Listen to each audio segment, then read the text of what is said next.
Senior চিকিৎসকরাই এই নিজেদের সিদ্ধান্তে অপারেশন করেছেন, নিজেদের সিদ্ধান্তেই অতিরিক্ত মাত্রায় অক্সিটোসিন প্রয়োগ করেছিল, নিজেদের সিদ্ধান্তেই কি আরএল এই স্যালাইন তারা কিন্তু প্রয়োগ করেছে, নাকি সিনিয়র চিকিৎসকদের তত্ত্বাবধানেই পুরো প্রক্রিয়াটা হয়েছে। যখন এই প্রশ্নটা সামনে উঠছে এবং যে সময় এই মেদিনীপুর মেডিকেল কলেজ থেকে এই নোটিফিকেশন প্রয়োগ করে জানানো হয়েছে যে কোনো অপারেশনের ক্ষেত্রে পিজিটি স্টুডেন্ট বা জুনিয়র চিকিৎসকরা তারা কিন্তু অপারেশন করতে পারবে না।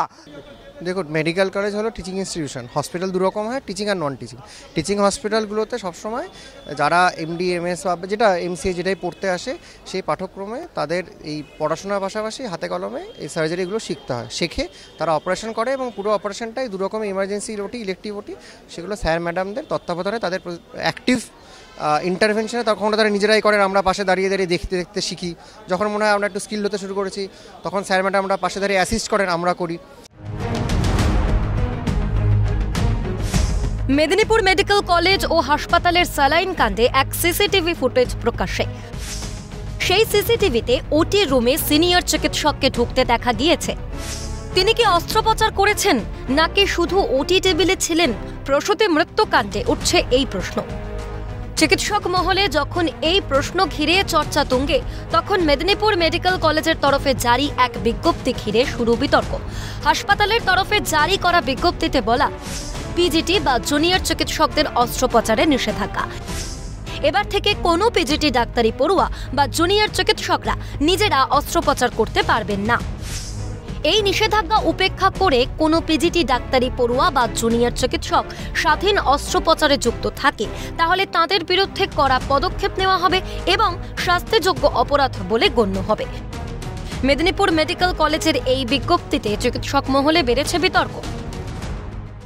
প্রথম কথা, যারা এই অর্ডারটা বার করেছে তারা সম্ভবত মেডিকেল কলেজ কিভাবে চলে তারা জানে না। দ্বিতীয় হচ্ছে যে পিজিটিরা অপারেশন করতে পারবে না বা অপারেশনে থাকবে না, অর্ডারটার মধ্যে সেরকম কথা বলা নেই।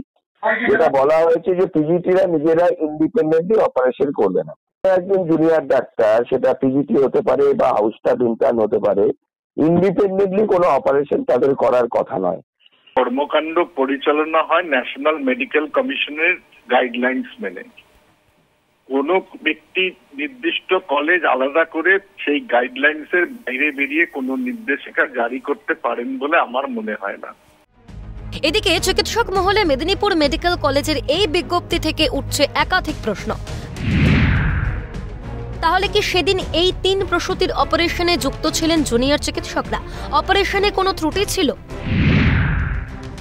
সাধারণত জুনিয়র চিকিৎসকদের নিজে থেকে অপারেশন করার কোনো নিয়ম নেই, তাহলে কেন এই বিজ্ঞপ্তি প্রকাশ করা হলো? তাহলে কি নিয়মকে বুড়ো আঙুল দেখিয়ে জুনিয়র চিকিৎসকদের দিয়ে অস্ত্রোপচার করানো হতো? স্যালাইন কাণ্ডে একজনের মৃত্যু ও 3 জন প্রসূতির সংকটজনক অবস্থার বিষয়টির মোড় ঘোরাতে কি এই বিজ্ঞপ্তি প্রকাশ? জুনিয়র চিকিৎসকদের বিরুদ্ধে কড়া পদক্ষেপের কথা জানিয়ে এই বিজ্ঞপ্তি প্রকাশ করে ঘটনার দায় এড়াতে চাইছে মেদিনীপুর মেডিকেল কলেজ কর্তৃপক্ষ। দেখুন, তাহলে আর পিজিটি রেখে লাভ নেই। পিজিটিরা কাজটা কিন্তু এই 3 বছরে শিখবে। আগামী প্রজন্ম বা আগামী দিনের কিন্তু ডাক্তার ওরাই। একজন সিনিয়র চিকিৎসক চিরজীবন হাসপাতালে থাকবেন না বা চিরজীবন পৃথিবীতে থাকবেন না।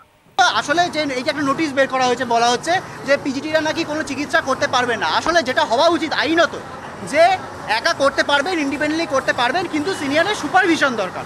এটা একটা আইনি কথা, এটা একটা ঠিকঠাক কথা। এখানে বলা হচ্ছে যে না, কারোর সুপারভিশনে নয়, সিনিয়রকেই একমাত্র করতে হবে। তাহলে মানে তারা শিখবে কি করে? মেদিনীপুর মেডিকেল কলেজ হাসপাতালের বিজ্ঞপ্তি ঘিরে প্রশ্ন অনেক, উত্তর অজানা। রাজ্যের বিশেষ কেন একটি হাসপাতাল এই বিজ্ঞপ্তি জারি করলো?